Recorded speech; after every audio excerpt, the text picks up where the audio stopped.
हम सभी के अंदर कहीं ना कहीं एक आर्टिस्ट छिपा होता है। जैसे किसी को डांस की आर्ट से बहुत प्यार होता है, कोई ड्राइंग में बहुत अच्छा होता है, कोई ड्रामेटिक्स में, कोई स्पोर्ट्स में, तो कोई म्यूजिक में, वगैरह वगैरह। कुछ लोग होते हैं जो अपनी इन्हीं आर्ट, अपनी इन्हीं हॉबीज को अपना प्रोफेशन, अपना करियर बनाते हैं। और कुछ लोग ऐसे होते हैं जो अपनी इन्हीं हॉबीज को एक अपना फ्री टाइम वर्क की तरह काम करते हैं। जैसे कि मान लीजिए काम से थक गए तो गाना गुनगुना लिया, म्यूजिक सुन लिया।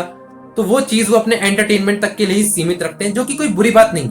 और वैसे भी अपने प्रोफेशन को ही अपना करियर बनाना ये काफी बड़ी बात है। लेकिन हम सभी के दिमाग में ये क्वेश्चन हमेशा रहता है कि यार हम कुछ एक्स्ट्रा करना तो चाहते हैं, लेकिन अपनी पढ़ाई के चलते अपने अदर टैलेंट को एक्सप्लोर नहीं कर पाते। और बहुत से लोग तो सिर्फ ये कहते हैं कि यार हमें तो टाइम ही नहीं मिलता। तो मैं आपको बता दूं कि ये टाइम ना मिलना असल में सिर्फ एक बहाना है। अगर कोई भी, चाहे वो स्टूडेंट हो या फिर वो वर्किंग पर्सन हो, अगर वो कुछ भी अपने काम से हटकर करना चाहता है या करना चाहती है, तो वो उसके लिए कैसे ना कैसे करके टाइम निकाल ही लेंगी, अगर उनके अंदर उस काम को करने का जज्बा है और जुनून है। लेकिन अगर फिर भी आप इसी डाउट में हैं कि यार कैसे हम अपनी स्कूल और कॉलेज की पढ़ाई के साथ अपनी हॉबीज को, अपनी एक्स्ट्रा करिकुलर एक्टिविटीज को मैनेज कर पाए, तो ये वीडियो आप ही के लिए बनी है।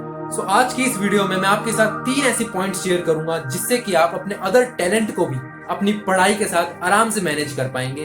तो बने रहिए वीडियो के एंड तक। Let's begin something new. So the point number 1 is ask a question to yourself. इसका सिंपल सा मीनिंग ये है कि आपको अपने आप से एक सवाल पूछना होगा, और वो सवाल ये है कि आप उस हॉबी को करना क्यों चाहते हो।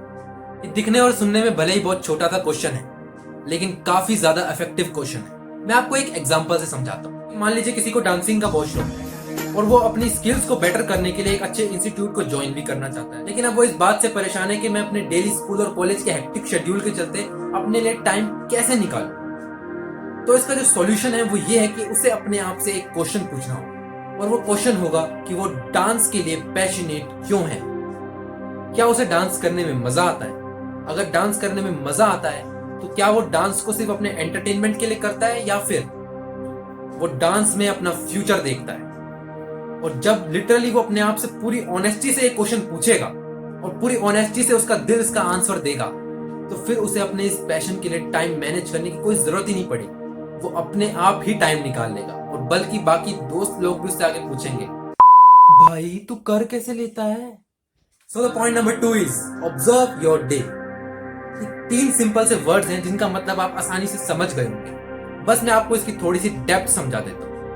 वैसे तो मैं जानता हूँ कि अभी सारे स्कूल और कॉलेज तो बंद पड़े हुए हैं, जिसकी वजह से हम जैसे पढ़ाई वाले स्टूडेंट्स का सारा शेड्यूल ही बिगड़ चुका है। हाँ, माना कि ऑनलाइन क्लासेस चल रही हैं स्कूल और कॉलेज की, लेकिन हर स्टूडेंट जो इस वीडियो को देख रहा है वो जानता है कि कितनी पढ़ाई हो रही है और कितनी नहीं हो रही है। ये मुझे बताने की जरूरत नहीं। लेकिन होपफुली स्कूल और कॉलेज जल्द ही वापस खुलेंगे, और हम उम्मीद करते हैं कि हमारी लाइफस्टाइल जो पहले से सी हो जाए। तो अभी आपको करना क्या होगा? अभी आपको अपने माइंड में अपने पुराने दिनों को रिवाइंड करना होगा, बिल्कुल वैसे ही जैसे अक्षय कुमार राउडी राठौड़ में करता है ऐसे। बिल्कुल उसी तरह से आपको अपने माइंड को रिवाइंड मोड पे लेके जाना पड़ेगा। अब इससे होगा क्या कि अब आप अपने इस फ्री टाइम में इस बात को नोट कर पाओगे कि आप कब कब कौन सा काम करते थे, कब कब बाहर जाते थे, किससे मिलते थे, कितना टाइम स्पेंड करते थे, दिन में या रात में कब पूरी तरह से फ्री हो पाते थे।